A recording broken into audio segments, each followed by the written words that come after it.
Today's episode of Recovery Survey is fueled by Brainwash Coffee Company. I'm sure you've heard that drug and alcohol use is on the rise, especially during the pandemic, and Brainwash Coffee Company is working to raise money and awareness to support people seeking help.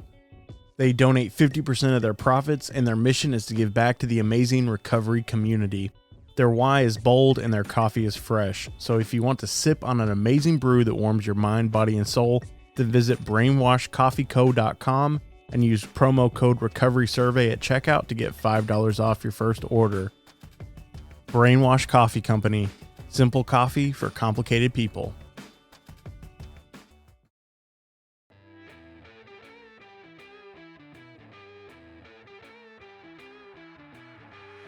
You're listening to Recovery Survey, the podcast that shatters stigmas around different types of addictions and takes a deep dive into spiritual principles.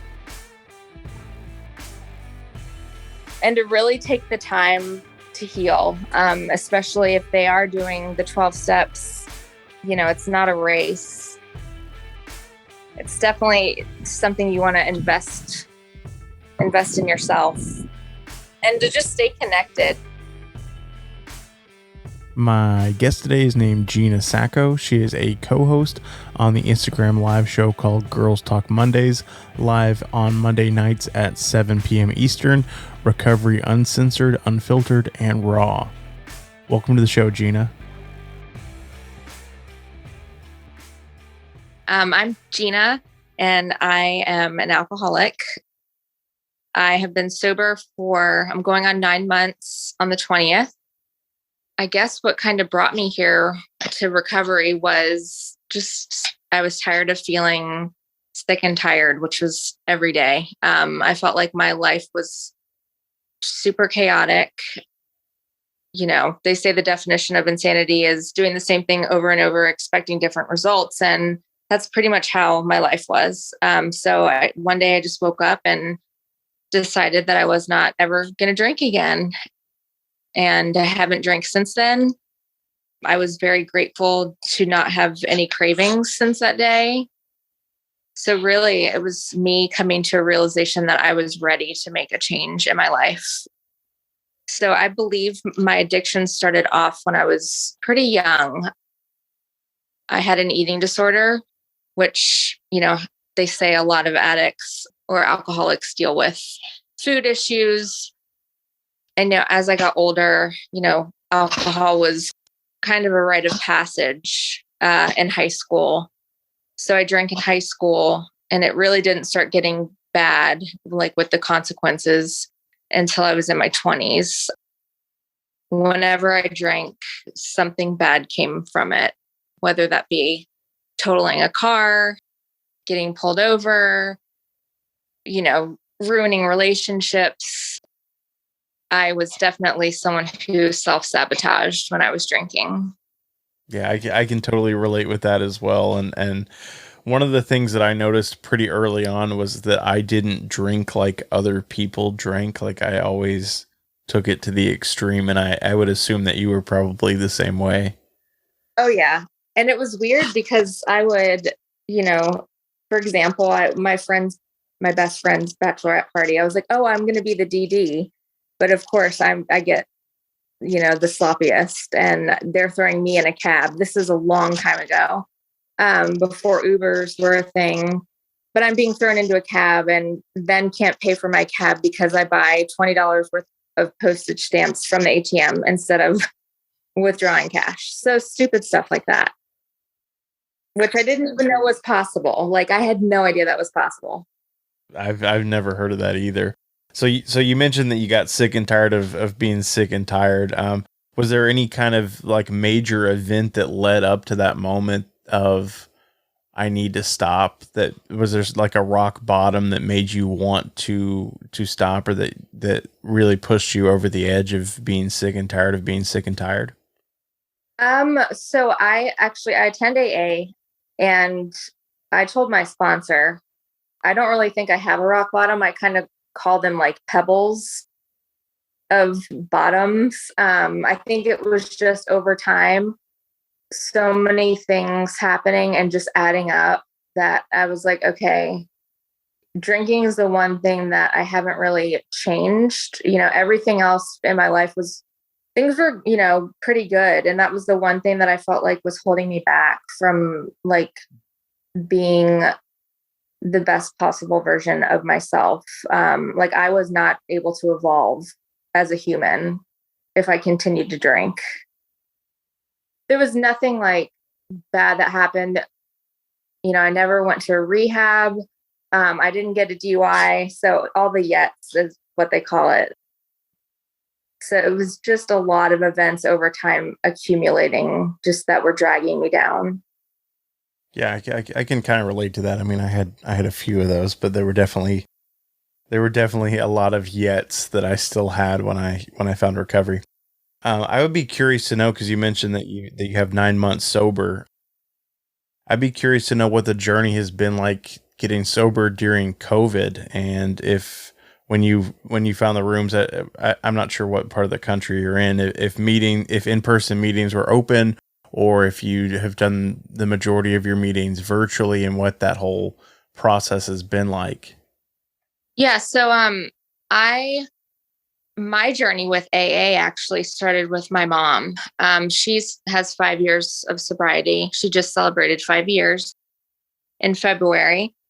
So it'd be like a weekend like this, and I would just be hanging out with my parents, and I would just attend meetings with my mom as someone like who was supporting her. Little did I know that I needed to go myself. Looking back to when I got sober, I was 51 days sober when I went to my first AA meeting for myself, and it was in person. And I've been going to mostly in-person meetings. I like Zoom, but I'm the type of person that I like to be around other people and have that in-person connection, because recovery can be super lonely. And I'm not in a relationship right now. I ditched all my so-called friends. So that was my way of meeting sober people. And I had no plan on working the steps or really getting involved. But I ended up doing that because once you go, I was going 3 to 4 times a week, and people are like, are you going to find a sponsor? Are you going to work the steps? So I did. And it's a whole nother level of recovery for me. It's just been amazing. But it's weird. You mentioned the pandemic. I was trying to pinpoint something that kind of made me go over the edge and with my addiction, because I was told by a few people that I wasn't drinking that much when I live in Richmond, Virginia. So I was told by a few people that I wasn't drinking a lot when I first moved to Richmond in 2019. So it was something with the pandemic. Whether it was a mixture of not working and just being bored at home all the time, but I was drinking a lot, when I was at home. Just because I guess there was nothing to do and it was so accessible. I mean, you could get alcohol delivered to your front door in like 15 minutes. But yeah, AA has been amazing. That's awesome. And I agree with you. I love that there are online meetings and that is available, but I'm the same way. Like, I need to be in the same room as people. I need to be able to make eye contact and get those hugs and handshakes and like be able to see people's body language. And, I feel like I fell in that trap during the pandemic of like turning my camera off, and I'd be doing something else. I'd be making dinner or like working on a project around the house and only like halfway listening. And I just wasn't getting as much out of the meetings as when I'm in person. Because when I'm there, like my phone's off and I'm there for that hour, and I don't have the same distractions as I do at home. So there's definitely, right. Yeah, for me, there's definitely benefits to being in person. There's nothing else that compares to it. Yeah, no, it's awesome. I will say that someone I do know, my mom, during the pandemic was always on a Zoom meeting. The city that they live in, it's a lot stricter, or was a lot stricter with in-person than where I live. So she really benefited from Zoom. That's awesome. So what does your life look like now today? What are some major changes, or what are some things that you could could say that are some benefits of your recovery? Yeah, I mean, I'm kind of a joke. I was telling my mom earlier, we were having a conversation. I was like, I'm lonely a lot, but I'm at home way more and I'm alone way more than I've ever been. But it's a good thing because when you're in recovery, especially the early stages of it, you have to really feel those feelings in order to truly heal. Sorry, there's 5 dogs in my house right now. No, you're fine. You're fine. But yeah, you have to truly feel to heal is what I always say. I would say I'm not so much focused on pleasing other people like I was before I decided to stop drinking. My life is it's completely different, and I'm very grateful for everything. As to where before, I was very selfish, self-seeking, and self-involved. And it's just been a beautiful journey. And it's only been 9 months, almost 9 months. So it's just going to get better. That's awesome.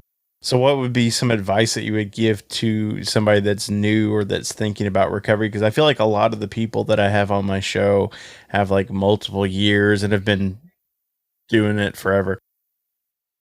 And it's not on purpose, but I just haven't had as many newer people on the podcast. So I'd love to have kind of that perspective of somebody that's newer in recovery.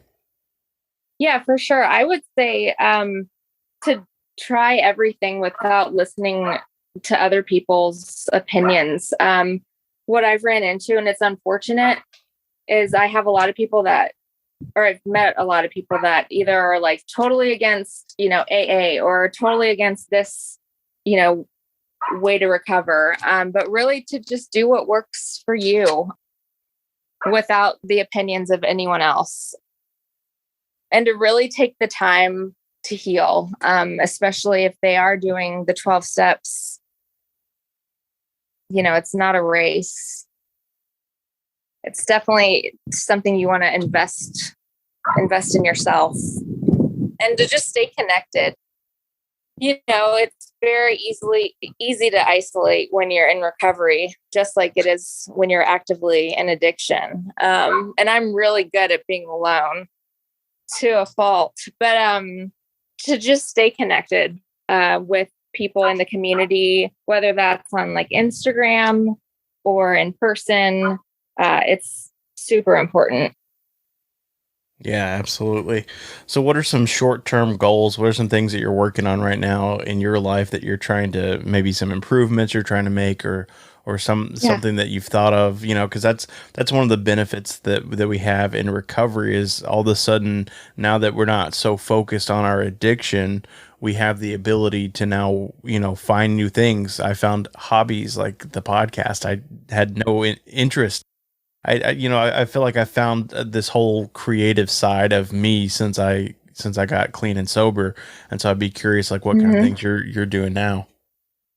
That's so cool. Because I am an artist, so I totally vibe with the creativity and that side of you. That's so neat.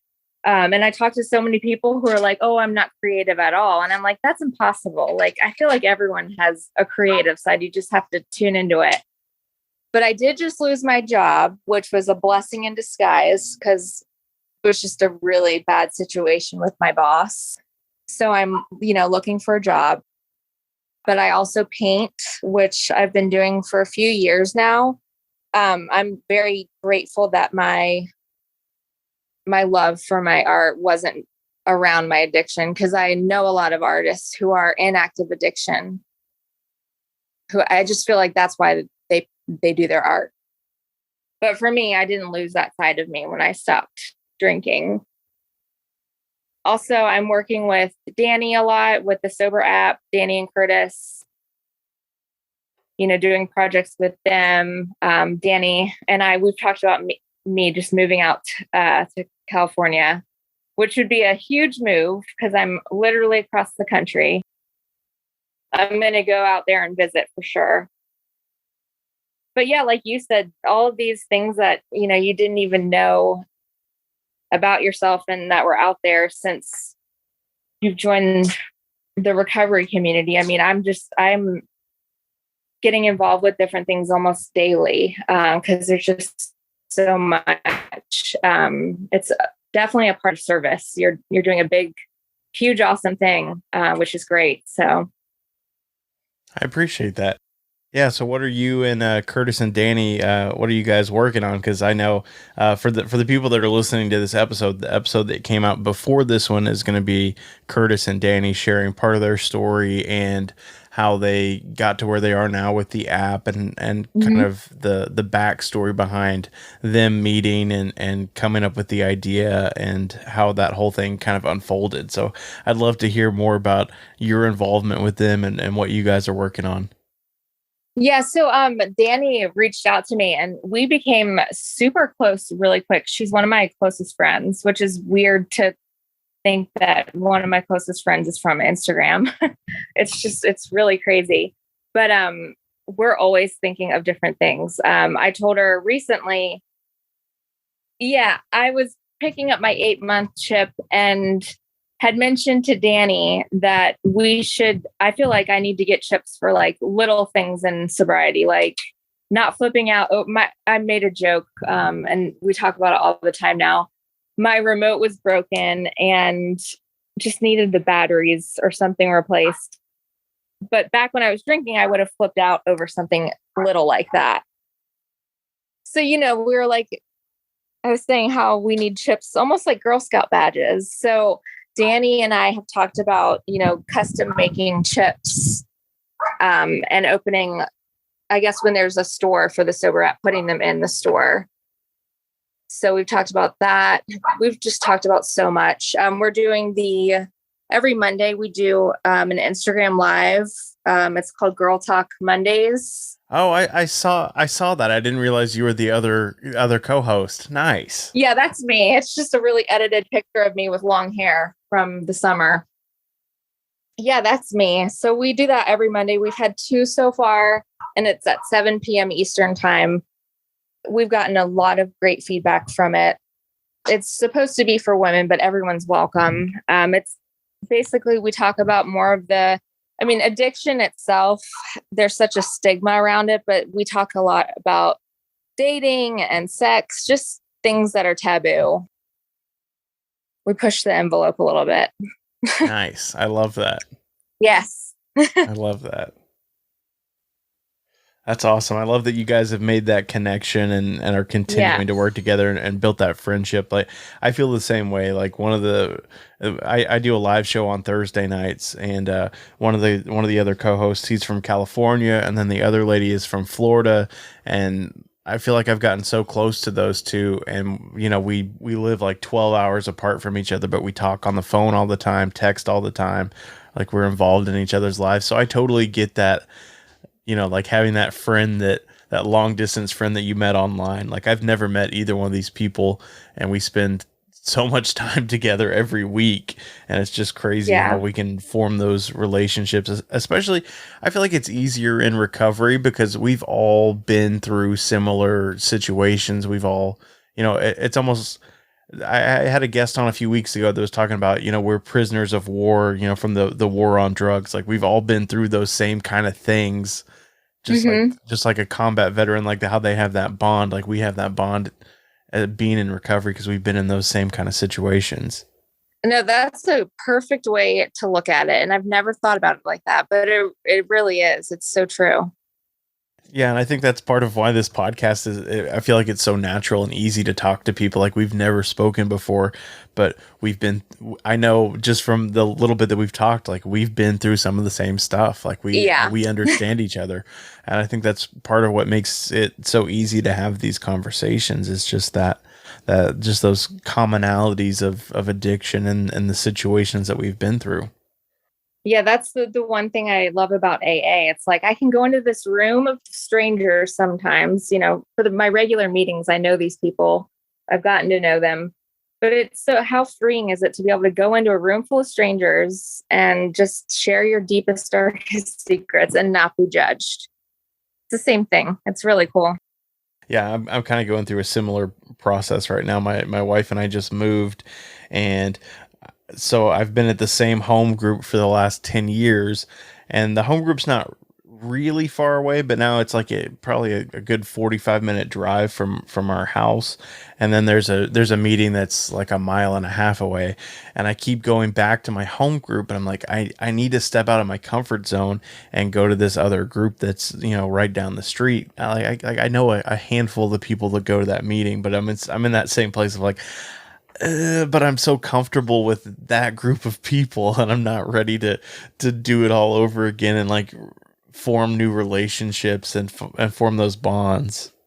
Yeah, no, it's definitely hard when you're used to a certain meeting. But I would say 45 minutes isn't too long, but it's also important, I think, to find meetings close to you.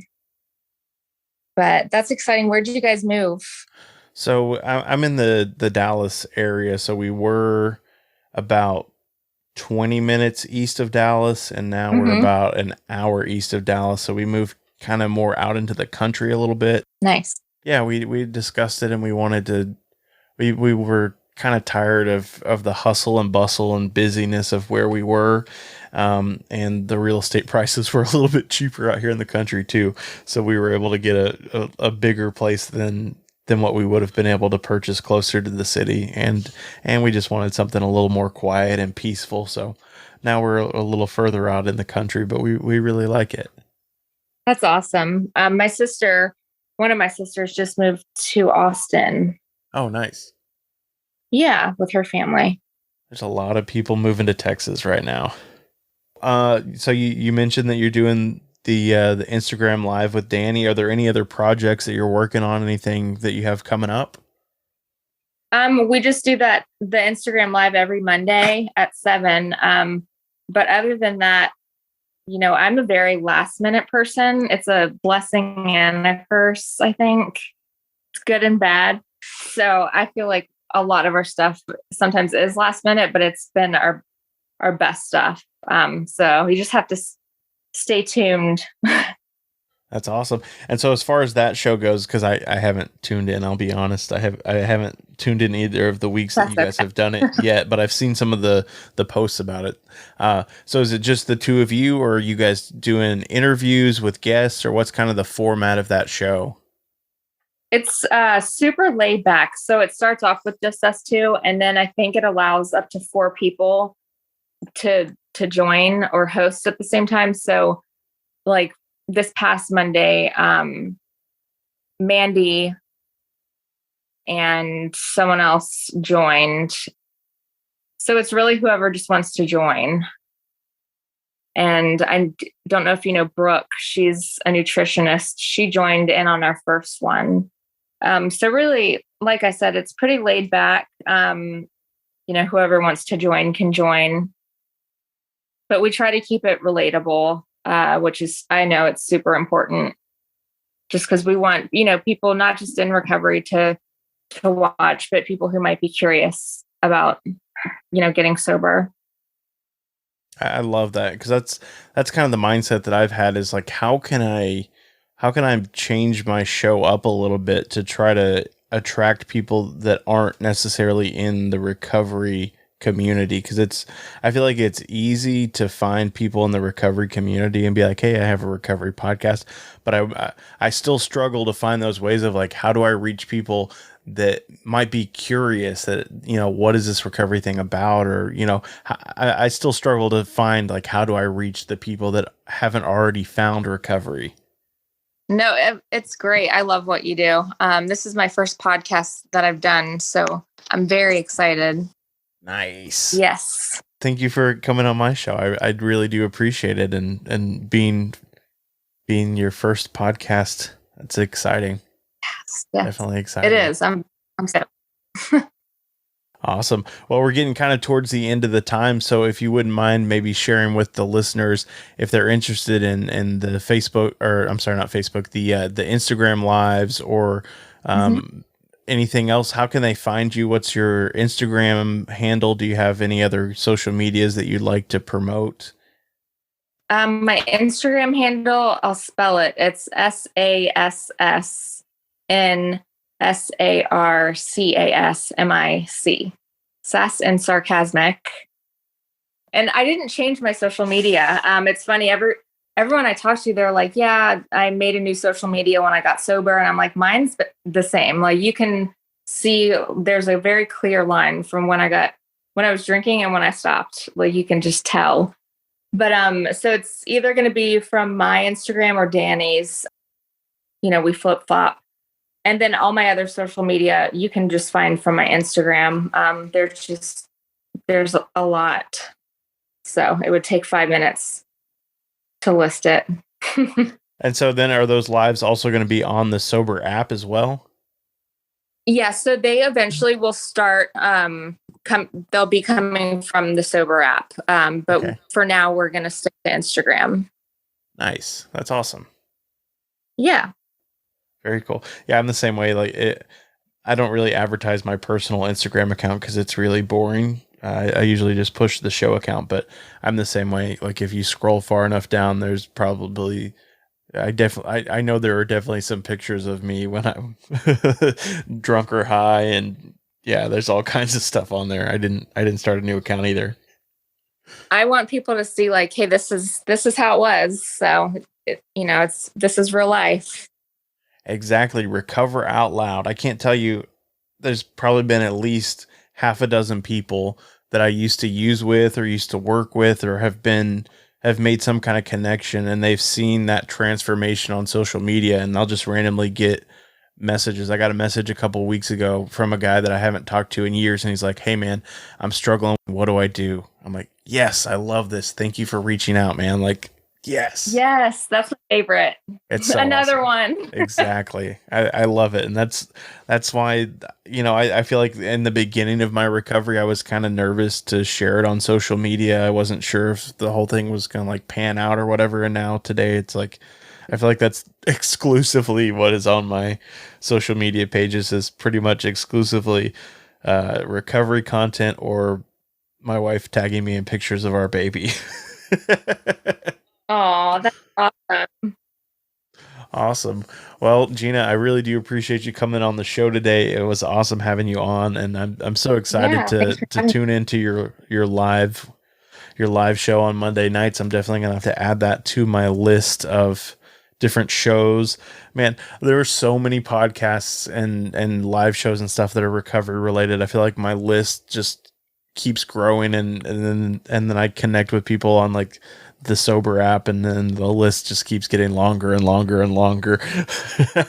I know. I'm gonna have to cancel all my streaming accounts because I'm watching so many podcasts and lives lately. It's awesome. It's a beautiful thing for sure. Yeah, I'm thinking I've actually thought about doing that too as well, because there's so many, and I just don't have time for all the streaming services and the recovery content, and just there's too much. Something's got to go, and it's probably going to be Netflix.